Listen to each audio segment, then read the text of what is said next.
bonjour ou bonsoir, selon le moment auquel vous regarderez ceci. Alors, notre invité aujourd'hui, c'est Alexandre Delval. C'est un Français qui nous vient de Marseille, mais je vais lui poser la première question, qui est celle de nous décrire sa carrière, rapidement. Vous avez été fonctionnaire, vous êtes essayiste, écrivain, vous êtes professeur, vous avez touché à tout. Sciences politiques, géopolitique, dites-nous tout. Oui, avant tout, je me définis comme un géopolitologue. Donc je m'intéresse aux conflits de pouvoir sur des territoires. C'est un peu la définition de la géopolitique de mon maître Yves Lacoste, qui est un des grands de la géopolitique en France. Et c'est ma passion. Et donc je m'intéresse à la politique de manière indirecte. C'est plus l'étude des conflits et des rivalités de pouvoir, autant au niveau national qu'international, qui m'intéresse, plus que la vie politique que j'ai un peu connue, mais qui... Un peu beaucoup, vous avez été au RPR, non? RPR, RPF de Villiers-Pasquois et ensuite UMP. Mais pour être très franc avec vous, j'ai été extrêmement déçu et de la fonction publique, où il y a beaucoup de prébendes, beaucoup d'acquis et très peu de dévouement à la chose publique. Et on retrouve le même problème dans la vie politique, mais encore pire, puisqu'on a des gens qui, plutôt que de servir la nation, se servent eux-mêmes. La politique est devenue un métier de gens qui sont d'ailleurs en général souvent des fonctionnaires, des hauts fonctionnaires protégés avec un filet de sécurité. Et je trouve que ce système ne peut pas fonctionner correctement. Il ne peut pas être voué à la défense de la chose publique, puisque ça devient une rente de situation. Un énarque, quand il se propose d'être un élu, et lorsqu'il est élu, eh bien, il conserve son poste pendant des années, il peut retrouver toujours son poste, alors qu'un homme qui vient du privé, si il investit beaucoup dans une campagne électorale, il ne va pas pouvoir faire tourner son entreprise et il n'a pas de filet de sécurité. Donc c'est très injuste, ça favorise une caste de fonctionnaires de la politique, c'est ce que j'appelle les fonctionnaires de la politique, la caste. Et ceci me paraît très très préjudiciable et ça fait partie des problèmes. Les problèmes, ce n'est pas que l'immigration incontrôlée, l'islamisme radical, les problèmes viennent de nous. C'est ce que j'explique dans mon livre Le complexe occidental. Il y a un véritable problème de mauvaise conscience en Occident, mais aussi un problème d'institution et de dérive démagogique et de la démocratie. Et en France, cette dérive démagogique est doublée en plus d'une dérive fonctionnaire, une vision fonctionnaire de la politique. Bien, alors nous allons y venir dans un instant. Vous êtes écrivain, vous êtes pied noir à l'origine, et vous connaissez très bien le monde arabe, disons, et l'islam en général. Alors, votre dernier livre, c'est peut-être pour ça qu'on peut utiliser ce livre pour démarrer cet entretien, c'est Le chaos syrien. Parlons de la Syrie d'abord, puisqu'on en parle énormément, une conférence qui démarre, semble-t-il, à Genève, sous de mauvais auspices aujourd'hui. Expliquez-nous le problème de la Syrie aujourd'hui. Le problème de la Syrie, c'est que nous avons d'un côté un régime qui, qu'on le veuille ou non, est légal, mais qui est reconnu, n'est pas reconnu par les démocraties comme étant un régime légitime et même légal. Ce régime est défendu par à la fois la Russie et l'Iran, qui font partie du bloc des méchants, entre guillemets, et du côté des sunnites, on a les monarchies du Golfe et la Turquie qui défendent les rebelles opposés au régime qui, lui, est assimilé à l'axe chiite. En gros, le régime est alawite, c'est une secte de l'islam chiite, mais ça n'a plus grand-chose à voir avec l'islam, mais on l'arrange dans la catégorie des groupes chiites. Et donc, par conséquent, bien sûr, l'axe chiite défend Bachar al-Assad, puisque c'est un petit peu c'est l'Iran, l'Irak, le Liban, la Syrie, ça forme un petit peu cet arc chiite. Et de l'autre côté, on a une majorité de Syriens qui se sentent oppressés par une minorité d'Alaouites qui ont contrôlé le parti basse et l'État syrien. Et cette majorité sunnite, malheureusement, elle est de moins en moins modérée. Il y avait des modérés chez les sunnites, hein, il y en a même encore du côté du régime, des sunnites pro-alaouites, mais on a aussi beaucoup de sunnites qui ont été modérés, mais qui ont été dépassés par les événements. Et en gros, les frères musulmans d'un côté, les salafistes djihadistes de l'autre, monopolisent 90% de l'opposition armée, de celle qui est capable d'obtenir un rapport de force. Et donc on doit compter avec cette opposition qui est parrainée par l'Arabie saoudite, la Turquie, le Qatar et le Koweït. Et donc comment arriver à un accord, sachant que même si des opposants modérés, qui sont souvent à l'étranger, acceptent de dialoguer avec le régime, ce que propose l'ONU, on sait que sur le terrain, ceux qui ont le vrai pouvoir, grâce au rapport de force militaire, ne veulent pas reconnaître le régime, ils ne veulent même pas dialoguer avec lui, et ils veulent comme préalable que ce régime parte et qu'on renonce au pouvoir de Bachar al-Assad. Donc on est dans une impasse, et depuis que la Russie s'en est mêlée, on accuse les Russes d'avoir plus frappé des opposants soi-disant modérés que Daesh, ce qui est assez faux, puisque la Russie a commencé à frapper Daesh au portefeuille en bombardant des camions qui transportaient le pétrole. Mais aujourd'hui, on reproche à la Turquie d'aider plus le régime que de combattre Daesh. En fait, les deux sont vrais. Elle aide le régime, c'est son allié, elle ne le cache pas, mais en même temps, elle combat quand même Daesh. Et l'Occident a un désaccord profond, parce que l'Occident voudrait une solution hors Bachar el-Assad, même si ce n'est plus la condition sine qua non du point de vue de l'ONU et des Occidentaux, ça reste la condition sine qua non pour les opposants les plus radicaux, sunnites, et c'est ce qui bloque toute négociation. Tant qu'on n'accepte pas de dialoguer avec le régime, qui pour beaucoup fait partie du problème, moi je dis il fait partie aussi de la solution. Il fait partie à la fois du problème et de la solution. Comment faire pour trouver une solution pragmatique? Je pense que le prix qui est payé par le plus grand nombre de personnes en Syrie aujourd'hui, c'est les civils. C'est un prix terrible en matière de pertes humaines. Et malheureusement, cette absence de négociation à cause du fait que ce sont les monarchies du Golfe qui contrôlent l'opposition sunnite et qui bloquent la situation, bien, ceux qui payent le prix, c'est les civils. Il y a des milliers de personnes qui meurent de faim, qui sont dans des blocus absolument insoutenables. Et il faudrait vraiment qu'on trouve une solution pragmatique où justement tout le monde s'assied à la même table. C'est ce qu'on essaie de faire. Mais les négociations s'annoncent assez mal. Alors, est-ce qu'on va parvenir à écraser l'État islamique? Est-ce que la coalition, qui n'est pas très unanime, est-ce que la coalition parviendra à écraser un jour l'État islamique, ou est-ce que les métastases vont se répandre partout? Je pense que l'État islamique est déjà en train d'être affaibli. Il a perdu 30% de son territoire, beaucoup d'hommes, beaucoup d'argent. On a bombardé quand même, non pas les puits de pétrole, mais des raffineries, et en plus des camions. Les frontières ont été beaucoup plus bloquées qu'auparavant avec la Turquie et l'Irak, grâce à la progression notamment des Kurdes. L'État islamique, je pense qu'on pourrait en faire une bouchée si nous étions déterminés. Malheureusement, aucun acteur n'a privilégié la destruction de l'État islamique jusqu'à aujourd'hui. Ni les Occidentaux, ni les Russes, qui veulent avant tout protéger le régime face à tous les autres djihadistes, ni les Iraniens, qui combattent l'État islamique lorsque celui-ci agresse des villages chiites en Irak, mais l'Iran n'a pas envie d'aller corriger, de donner une leçon à l'État islamique sur son territoire. Là où il y a des villages sunnites, l'Iran n'a pas réellement envie de combattre l'État islamique. Et la Russie non plus, la France non plus. Les États-Unis n'ont pas fait grand-chose finalement pour détruire l'État islamique, sinon on aurait commencé dès le début, il y a 2 ans, à bombarder les puits de pétrole et les raffineries de pétrole.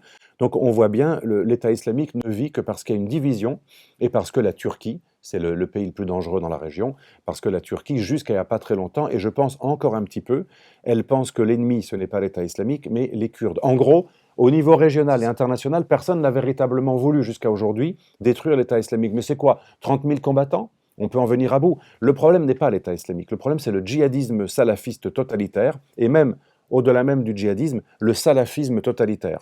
C'est lui le problème. C'est un islam archaïque, bédouin, qui est en train de s'imposer au reste du monde, dans de nombreux pays musulmans où il existait un islam particulier, modéré, soufi, imprégné de traditions locales. Le salafisme est en train de balayer. Même au Sénégal, même en Mauritanie, même au Mali, où on l'a vu très très nettement, même dans la partie non djihadiste du Mali, celle qu'on a protégée contre le Nord, on voit le salafisme progresser sous l'influence de l'Arabie saoudite. Le véritable problème, à mon avis, n'est pas Daesh, mais c'est l'Arabie saoudite. Un Daesh qui a réussi. C'est ça que vous disiez dans vos ouvrages, je crois, c'est que l'Arabie saoudite, c'est un peu Daesh, l'État islamique qui aurait réussi. Est-ce que c'est vraiment aussi grave que ça? Ah oui, l'Arabie saoudite aujourd'hui il est dans le peloton du top 3 des pays qui assassinent le plus d'opposants politiques, qui violent la liberté d'expression. On condamne des chiites parce qu'ils ont exprimé leurs idées, on condamne des athées, on condamne n'importe quel blasphémateur, on les condamne à mort, on crucifie des chiites ou des apostats, on crucifie. C'est-à-dire que ce que fait l'État islamique, et on trouve ça horrible et barbare, on dit souvent ça n'a rien à voir avec l'islam, ces gens sont des voyous, mais l'Arabie saoudite pratique également la crucifixion, la lapidation, l'excision, l'assassinat des apostats, la soumission des femmes. On retrouve en gros l'idéologie de l'État islamique, c'est celle qui est produite en Arabie saoudite.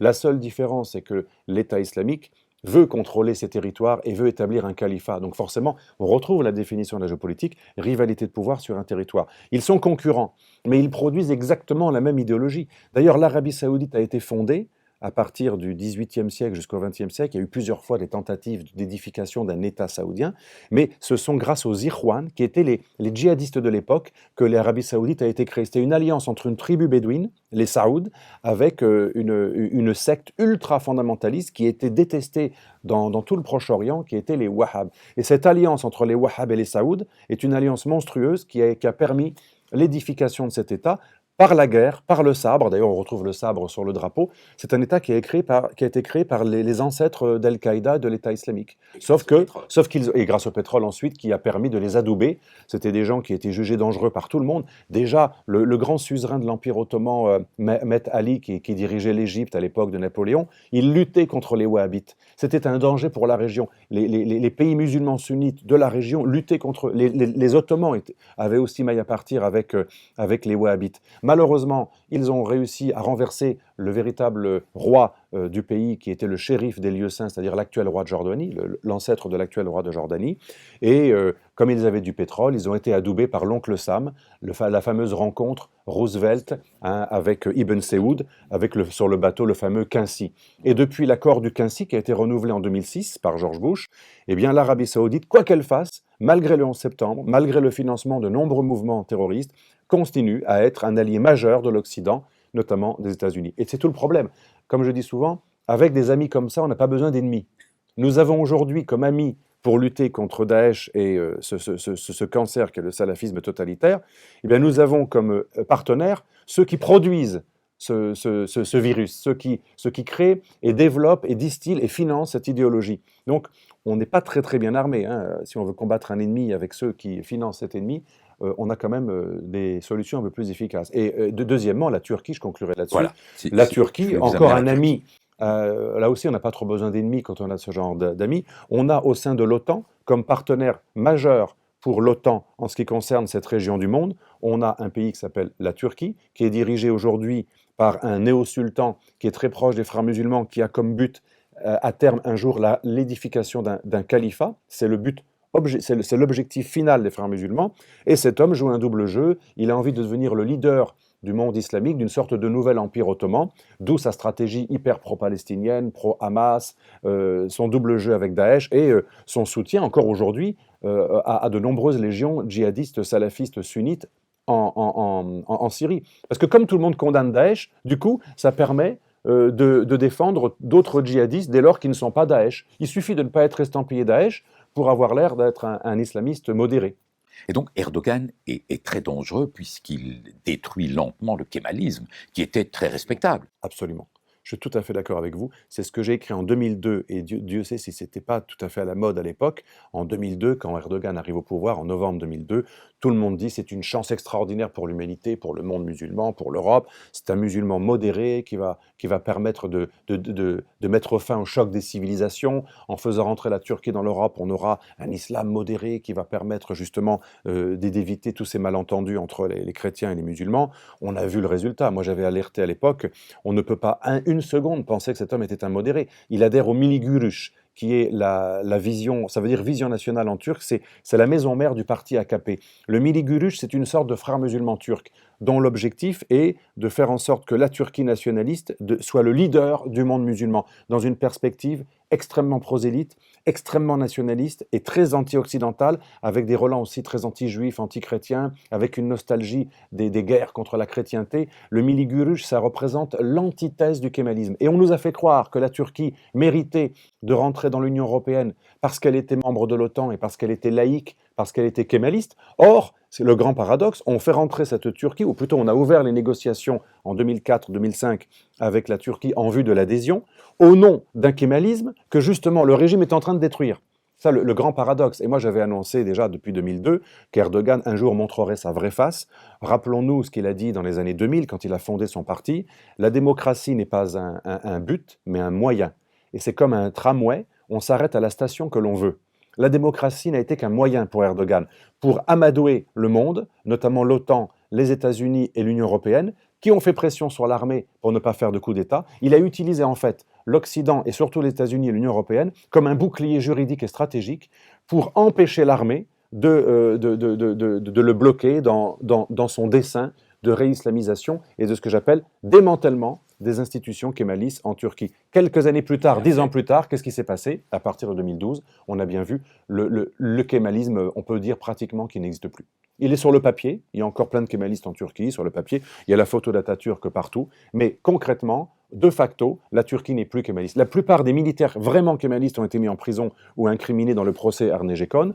On a de très nombreux journalistes, des militants des droits de l'homme, des kémalistes, des membres du parti historique kémaliste qui sont enfermés ou condamnés ou réduits. Les journaux également, les grands groupes de presse kémalistes ou laïques comme Cumhuriyet et Cumhuriyet ont été également, on les a fait taire, on a ruiné leurs propriétaires, on a mis en prison de très nombreux journalistes.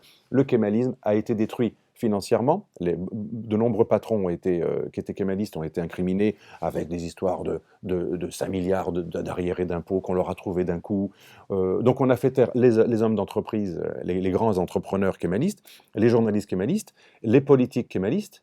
Il ne reste, et on a même enfermé des juges, et récemment, c'était le bouquet, il y a un an, à partir de 2014, Erdogan a donné l'estocade, il s'en est pris cette fois-ci aux policiers et aux juges kémalistes. Que reste-t-il du kémaliste? Pas grand-chose. C'est pour ça qu'Alexandre Adler dit parfois, il n'y aurait qu'un coup d'État comme solution pour rétablir aujourd'hui le kémalisme en Turquie. Mais on en est très loin parce que l'armée elle-même est en quelque sorte neutralisée par les États-Unis qui jouent un drôle de jeu. C'est ce que j'ai écrit dans mon premier livre en 97 sur l'islamisme États-Unis. L'Amérique a toujours soutenu les frères musulmans et a toujours œuvré à la réislamisation de ces pays et à détruire les régimes musulmans qui étaient les plus laïques. Saddam Hussein, le kémalisme, la Syrie aujourd'hui qu'elle voudrait détruire. Donc il y a aussi un double jeu de l'Occident qui n'a jamais aidé les laïcs dans les pays musulmans. Alors, Erdogan a aussi un problème interne avec les Kurdes, parce qu'il a une population kurde très importante. Est-ce qu'on pourrait voir une guerre civile en Turquie demain? Ce n'est pas impossible. Il y a déjà une guerre civile larvée. Quand vous êtes dans l'est de la Turquie, en zone kurde, là où il y a vraiment une rébellion intense, c'est le couvre-feu, il y a des morts tous les jours, des explosions, des assassinats des deux côtés, comme dans les années 70-80. On est revenu un peu à cette époque, ça s'était calmé dans les années 2000. Quand Erdogan jouait au modéré, il avait fait une sorte d'accord avec les Kurdes. Il s'était entendu avec eux, ça allait mieux. Et là, il a montré son véritable visage, maintenant qu'il a tous les pouvoirs. Et on voit bien que dans l'est de la Turquie, aller séjourner quelques jours dans l'est de la Turquie, en zone kurde, on a l'impression d'être en Irak ou en Syrie. On a des villages qui sont bombardés, des maisons entièrement détruites, des quartiers entièrement bombardés par l'armée. On a une situation de couvre-feu, des militaires partout. C'est déjà la guerre civile dans l'est de la Turquie. C'est peut-être l'erreur d'Erdogan d'avoir tellement privilégié l'ennemi kurde par rapport à l'ennemi secondaire Daesh, que finalement, il a réveillé un front interne, alors qu'il avait réussi à le calmer au nom de l'islam, qui unit Kurdes et Turcs. Donc c'est peut-être l'erreur qu'il a commise. En redevenant islamo-nationaliste, il a cassé cette alliance avec les Kurdes, qui lui permettait quand même de respirer et d'élargir son électorat. Mais en même temps, d'un autre côté, il est remonté dans les sondages aussi sur cette xénophobie anti-kurde sur laquelle il surfe. C'est vrai que malheureusement, la Turquie est un pays très nationaliste et quand un leader choisit un bouc émissaire, l'Occident, les Juifs, les chrétiens, les Arméniens, les Kurdes, ça marche tout le temps. D'ailleurs, il avait perdu 10 points en juin, en novembre, il en a gagné 11, juste sur un thème. Les Kurdes sont les ennemis de la nation, les terroristes kurdes. Donc malheureusement, en Turquie, être très xénophobe, ça paye. Alors l'Union européenne est très hypocrite parce que nous condamnons la Hongrie, la Pologne, même les Anglais, dès qu'il y a un moindre souverainiste qui commence à émettre des idées un peu eurosceptiques, ou qui veut réformer, par exemple en Pologne, on veut réformer la démocratie et redonner le pouvoir au Parlement et le retirer aux juges qui sont au-dessus des lois. C'est pas normal. Normalement, le Parlement, rien ne devrait casser une loi votée par le peuple. On diabolise la Pologne qui serait en train de violer la démocratie européenne, mais on se couche devant le sultan Erdogan, et en plus on le paye, alors que lui est bien plus antidémocratique que Orban ou les dirigeants polonais. Et c'est vraiment un piège absolu pour l'Europe, dans la mesure où Mme Merkel maintenant se couche, comme vous dites. Vous décrivez le problème, le chaos syrien dans votre ouvrage du même titre. C'est en train de créer des réfugiés qui se mêlent à des migrants économiques par centaines de milliers, par millions même, puisqu'on est au-delà du million pour l'année passée, qui débarquent en Allemagne. Et maintenant, Mme Merkel n'a d'autre solution que de se coucher devant Erdogan en lui demandant s'il veut bien fermer ses frontières. Je pense qu'elle le paiera électoralement parce que quelque chose a beaucoup changé depuis cette histoire de Cologne, de Francfort, de toutes les villes d'ailleurs, beaucoup de villes allemandes, il n'y a pas eu qu'une seule ville, où des milliers de personnes s'étaient donné rendez-vous après des messages SMS, Facebook, pour aller molester les jeunes filles. Ça a profondément choqué la mentalité allemande, le peuple allemand, qui est quand même assez féministe. Ça compte énormément la situation des femmes, et qu'en démocratie, en 2016, sur notre sol européen, des gens aient une conception totalement misogyne de la femme réduite à une prostituée dès lors qu'elle n'est pas soumise ou voilée. C'est quelque chose qui a profondément choqué les Allemands. Et le fait que Mme Merkel et la maire de Cologne, au début, dans les premiers temps, aient demandé même à être compréhensifs, à faire preuve d'indulgence, et même on fait taire les événements, ça a encore plus C'était la choqué faute les des Allemands. femmes, à la limite. Absolument. Or, un dirigeant, il ne faut pas oublier que sa première mission, c'est assurer la sécurité de ses citoyens. Avant d'accueillir les réfugiés du monde entier, la première mission d'un dirigeant, c'est la pérennité de la nation, des valeurs de la nation, du maintien de son territoire et de la sécurité de ses citoyens. Elle n'est plus capable de le faire, au contraire, pour des raisons, à mon avis, liées au grand capital. Je ne suis pas du tout marxiste et je suis plutôt libéral, mais le grand capital au sens, ces grands groupes qui n'ont rien à voir avec les PME, PMI. Un certain nombre de grands groupes sont derrière Angela Merkel et ont une vision tout à fait mondialiste de l'Europe. Ce qui compte pour eux, c'est un pays qui ne fait pas trop d'enfants, qu'on ait de la main-d'œuvre. Donc pour eux, c'est plutôt très bien tout ça. Mais les considérations culturelles, civilisationnelles, les conséquences dramatiques qu'engendre le fait de mettre ensemble des peuples tout à fait différents en trop grand nombre, cela n'a aucune importance pour Merkel et les entrepreneurs qui lui demandent d'augmenter le nombre de jeunes messieurs en âge de travailler. Et en plus, c'est pas sûr que tous ces gens aient envie de travailler parce que beaucoup viennent avec une idée un peu prédatrice. En gros, l'Europe, c'est le ventre mou, l'Europe, c'est l'assistanat, l'Europe, c'est un certain nombre d'avantages. L'Europe n'a pas la capacité de dire non à quoi que ce soit. Ils comprennent la force, que quand on les violente, ils se couchent. Donc je pense que le calcul de Merkel va lui coûter son poste. Elle est déjà très discutée depuis quelques jours, très controversée. Même dans son parti. Dans son propre parti. Alors, encore une question, à ce propos-là, Mme Merkel a accepté qu'en octobre, ça vient d'être signé à Berlin, avec le Premier ministre Davutoglu, le ministre turc, de laisser entrer les Turcs en Allemagne sans visa dorénavant. Donc c'est quasiment, est-ce qu'ils ont encore besoin d'entrer dans l'Union européenne? Avec ça, les Turcs ont libre circulation partout. Je pense que là aussi, c'est lié à certaines personnalités, certains intérêts dans l'industrie. On va faire baisser les salaires. Déjà en Allemagne, depuis Schröder, on a considérablement fait baisser les salaires, parfois en bien, parfois de manière assez dramatique, pour ceux qui ne sont pas dans les grandes corporations. Vous savez qu'il y a les corporations, ceux qui n'ont pas les conventions collectives, qui sont hors convention collective, on a des salaires à 500 euros. Avec une vie beaucoup plus difficile qu'en Espagne. Vous vivez mieux, vous êtes plus tranquille en Espagne à 500 euros par mois qu'en Allemagne.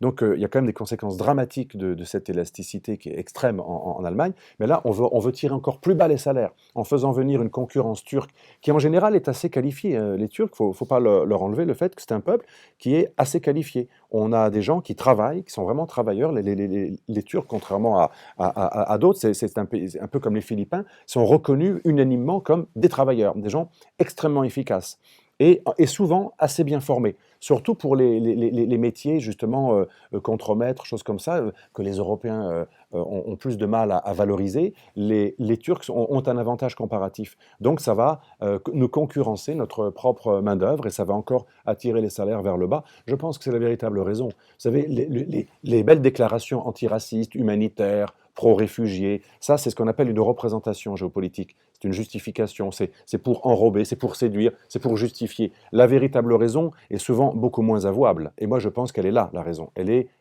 économico-industrielle. Alors, ce n'est pas le cas pour la Belgique, qui a un problème d'emploi, justement, qui a un chômage qui est du double de celui d'Allemagne, au minimum, avec des poches à 25% de chômage, en Wallonie, par exemple. Nous n'avons pas du tout intérêt à être encore dans Schengen. Est-ce que Schengen a explosé de fait?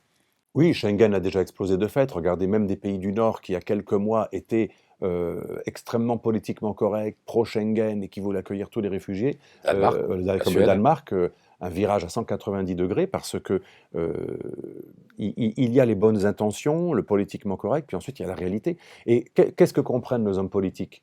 l'échéance électorale. Ils ont vu que finalement, ils avaient été trop loin, que le peuple avait encore un petit peu de capacité de résistance, qu'il risquait de voter pour des populistes. Ça, c'est le grand danger aujourd'hui. Apparemment, le seul souci de nos hommes politiques, c'est pas Al-Qaïda, la menace islamiste, Daesh, les terroristes. Non, ce serait le retour des populistes. Ça leur fait tellement peur, le retour des populistes, que quand ils voient que les populistes risquent d'avoir quelques voix, eh bien du coup, alors là, ils commencent à prendre des mesures pour essayer de couper l'herbe sous le pied. Et c'est ça qui est extraordinaire dans le débat en Europe aujourd'hui. Vous remarquez hein, à chaque fois même il y a même certaines personnalités dans des débats très sérieux, après un attentat, qui disent ce qui est triste dans ces attentats, ça risque de faire monter le populisme. Donc ce qui les préoccupe, c'est pas que des centaines de personnes soient tuées au Bataclan hein, par des terroristes fous furieux qui ont une vision totalitaire du monde et qui détestent l'Occident par-dessus tout, un peu comme jadis les nazis envers les juifs. Non, ce qui les préoccupe, c'est que le populisme monte. Voilà où en est l'Europe aujourd'hui. Mais en même temps, quand ils voient que ça risque de monter, ben, ils prennent des mesures tout à fait démagogiques. Ces mêmes politiquement correctes, ou ce que j'appelle cosmopolitiquement corrects, sont capables en 24 heures de devenir aussi radicaux, et même plus que certains populistes. Regardez Hollande, qui était contre toute idée de déchéance de la nationalité il y a 2 ans. Il trouvait ça nauséabond quand Sarkozy, que je soutenais à l'époque, avait proposé cette mesure, enfin le gouvernement Sarkozy. Aujourd'hui, il se bat avec son propre camp, il accepte même la démission de la figure Taubira, parce que cette mesure, il a compris que ça lui permettrait peut-être d'être réélu. Donc nos politiques ne comprennent qu'une seule chose, c'est l'électoralisme. Bien, alors encore une erreur de l'Europe, c'est l'erreur à l'Est. C'est l'Ukraine, c'est le conflit latent avec la Russie qui a repris la Crimée. C'était évident pourtant que la Russie devait reprendre Sébastopol, non? Mais non seulement c'était évident, mais moi ce qui me frappe le plus, c'est que l'Europe, qui accuse toujours la Russie d'être stalinienne, aujourd'hui elle se bat pour les frontières de l'Union soviétique. Parce que la Crimée, dans une Ukraine hors de Russie, c'est le résultat, hein, le détachement de la Crimée de la Russie, c'est le résultat d'une décision soviétique. Et c'est quelque chose qui date de l'époque soviétique, Khrouchtchev. Donc c'est assez extraordinaire de voir aujourd'hui la France, l'Amérique, très anticommuniste, qui taxe tout le temps Poutine d'être une sorte de nouveau Staline, défendre des frontières à la fois khrouchtcheviennes et staliniennes et soviétiques. Donc on voit bien que c'est tout à fait ubuesque, et surtout la vraie raison, c'est que ce n'est pas l'Union soviétique qui était l'ennemi du monde libre pendant des années, il l'était, mais pas que ça. La Russie, malheureusement, a toujours été considérée comme un ennemi en tant que tel, qu'elle soit communiste ou non. La preuve, quand la Russie s'est débarrassée du communisme, rappelez-vous, Helsinki, qui quand même se bat contre le Parti communiste, on a les chars dans Moscou, on a quand même eu une véritable rupture. L'Europe n'a pas changé, l'Occident n'a pas changé. On a humilié la Russie pendant l'époque Helsinki, et pourtant Helsinki était totalement aux mains des oligarques pro-américains. Il n'était pas du tout comme Poutine, anti-américain. Il n'avait pas du tout mis en prison les oligarques pro-américains. C'était le contraire. Il était entouré que de pro-américains, Helsinki. Et pourtant, on l'a humilié. Rappelez-vous comment on a humilié la Russie au Kosovo, comment on a imposé à l'allié des Serbes cette défaite de l'ex-Yougoslavie, ce démantèlement de l'ex-Yougoslavie, sans tenir compte absolument de la position russe. On a répété les mêmes erreurs en Géorgie dans les années 2000 avec les révolutions de couleur. On a défendu les camps les plus anti-russes en Géorgie, en Ukraine, et même on a essayé au Kirghizistan, on a même essayé en Russie elle-même avec la révolution des neiges. Quand je dis on, c'est pas moi au nouveau bien sûr, mais le Endowment for Democracy, le département d'État, ainsi que les organisations proches de George Soros, mais très très encouragées par l'administration américaine, ont systématiquement essayé de grignoter le territoire de l'ex-Union soviétique dans ce qu'on appelle l'étranger proche de la Russie, pour la pousser justement à être radicale. Il faut savoir que, quelque part, il a peut-être fait une erreur, Poutine, dans l'Est de l'Ukraine, pas en Crimée, dans l'Est de l'Ukraine, il est peut-être tombé dans un piège. Regardez aujourd'hui, l'économie russe va très très mal. Les sanctions sont terribles. On a même des grands groupes qui ne peuvent plus se refinancer sur le marché. Les sanctions sont très préjudiciables, en plus de la baisse du prix du pétrole qui est très préjudiciable pour la Russie. Aujourd'hui, ce sont les résultats d'une politique délibérée de l'Occident qui a provoqué les Russes pour les pousser à réagir, pour ensuite avoir un prétexte pour l'étouffer. Il faut savoir que Brzezinski, le grand stratège américain, a toujours dit, pour que la Russie ne soit pas plus un empire, il faut la couper totalement de l'Ukraine et il faut faire en sorte de réduire la Russie à sa plus simple expression en lui faisant perdre tout ce qu'elle a d'étrangers proches. Le plan américain de M. Brzezinski, mais qui est celui de toutes les administrations américaines de droite ou de gauche, c'est de réduire la Russie à sa plus simple expression. C'est une véritable déclaration de guerre. Et on a même de la chance que Poutine ne soit pas aussi extrême que le reste de la classe politique. Il faut savoir que même chez les anti-Poutine, soi-disant pro-libéraux, on a des gens parfois beaucoup plus durs que lui sur la question de la Crimée. Et tous les Russes sont pour la récupération de la Crimée. Et beaucoup de Russes, C'est non négociable. absolument, à sa droite comme à sa gauche, on a des partis politiques qui lui reprochent d'être trop modéré, qui lui reprochent, quand il aurait eu la possibilité, au début de la crise, de ne pas avoir pris militairement tout l'Est de l'Ukraine. Poutine a même été relativement raisonnable par rapport à ce qu'aurait voulu l'essentiel de la classe communiste, politique russe, c'est-à-dire des communistes jusqu'à la droite. D'accord. Et c'est vrai que je crois qu'il était surpris de la réaction russe qui était partisane de cette petite république de Donetsk et autres de l'Est ukrainien. Il a été surpris, semble-t-il, par le soutien nationaliste russe Il a été très surpris, qui oui. traversait tous les partis. Et tout ça, il y a une raison. La Crimée fait partie, comme d'ailleurs une autre partie du sud de l'Ukraine, qui est très, très russe. Mais les Russes ont été profondément bouleversés, choqués, humiliés depuis la fin de l'ex-Union soviétique. Non pas parce qu'ils ont perdu l'Union soviétique, mais parce que la Russie en tant que telle, post-soviétique, n'a pas été reconnue à sa juste place. C'est pour ça que moi, dans mon livre Le complexe occidental, je plaide en faveur d'un monde multipolaire dans lequel l'Occident, plutôt que donner des leçons de morale aux autres pays de bombarder l'Irak ou le Kosovo, la Serbie ou la Libye, déjà l'Occident devrait défendre ses valeurs chez elle, ses frontières chez elle, sa belle démocratie, son individualisme, ses droits de l'homme chez elle, avant de l'exporter chez les autres et avant de l'utiliser comme un prétexte pour faire des leçons de morale pour en fait déstabiliser d'autres pays. Le droit d'ingérence, le devoir d'ingérence, c'est cette dérive des Nations Unies depuis les années 90 qui consiste à utiliser un prétexte humanitaire, droit de l'homiste, pour violer la souveraineté d'autres États. Nous devons cesser ce genre de géopolitique qui est le contraire de la réelle politique et qui est le contraire de la politique d'équilibre. Une politique d'équilibre, c'est que chacun respecte les intérêts des autres. Et c'est ce que propose Vladimir Poutine. Il dit le monde doit être aujourd'hui reconstruit de manière beaucoup plus équitable, multipolaire. On respecte les intérêts des Occidentaux, mais les Occidentaux doivent être moins hypocrites. Quand ils ont des intérêts concrets, pétroliers, stratégiques, qu'ils arrêtent de dire que c'est pour le droit de l'homme. Parce que tout cela, ça discrédite les droits de l'homme. On a fait plein de guerres depuis les années 90 au nom des droits de l'homme. Il faut savoir qu'au niveau des Nations Unies, moi j'étais observateur à la Commission des droits de l'homme des Nations Unies, les droits de l'homme ont été complètement dévitalisés, discrédités, parce que pour beaucoup de pays qui ont mal vu, en Côte d'Ivoire, en Libye, en Irak, ceux qui ont subi les bombardements de l'OTAN et des États-Unis et des Occidentaux, pour eux, si les droits de l'homme, c'est se faire bombarder, c'est pas extraordinaire, les droits de l'homme. Donc on a discrédité nos très belles valeurs au nom d'un impérialisme qui ne s'arrête pas. Et l'Europe aujourd'hui, elle agit comme une forme d'empire. Elle n'a pas de frontières fixes et donc elle apparaît dangereuse pour ses voisins. Je pense que pour avoir des bonnes relations avec la Russie, il faudrait faire ce qu'avait proposé Sarkozy en 2004, une fois pour toutes, commencer par le début avant de commencer par la fin. Qu'est-ce que l'Union européenne? Quelles sont ses racines, son identité, ses limites? Quelles sont ses frontières? Tant que l'Union européenne ne dit pas clairement « nous nous arrêtons là », nos frontières, elles sont celles-ci. Comment voulez-vous que nous ne soyons pas perçus comme une menace pour la Russie? Parce que le message de l'Union européenne, je conclurai là-dessus, aujourd'hui, c'est quoi? Nous n'avons aucune vocation à nous arrêter.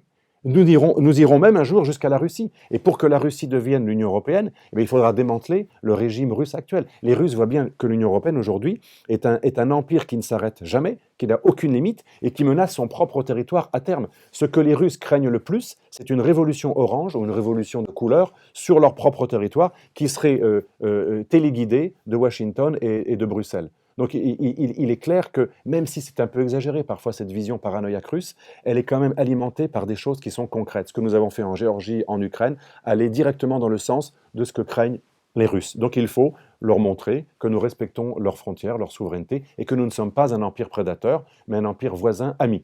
Et là, vous verrez, les relations avec la Russie seront beaucoup plus apaisées et on pourra plus efficacement lutter contre le terrorisme international et la véritable menace commune à la Russie et à l'Occident qu'est l'islamisme radical. Alexandre Delval, merci beaucoup. Espérons que demain, cette maison Europe qui avait été lancée, je crois, par Gorbatchev, où l'Europe de l'Atlantique à l'Oural de Gaulle puisse se faire et que nous trouvions des relations apaisées avec notre voisin russe. Donc, je vous conseille les ouvrages qui ont été cités tout au long de l'émission. Je vous conseille également le dernier ouvrage d'Alexandre Delval qui est Le chaos syrien, minorité et printemps arabe face à l'islamisme. Merci beaucoup et à la prochaine édition.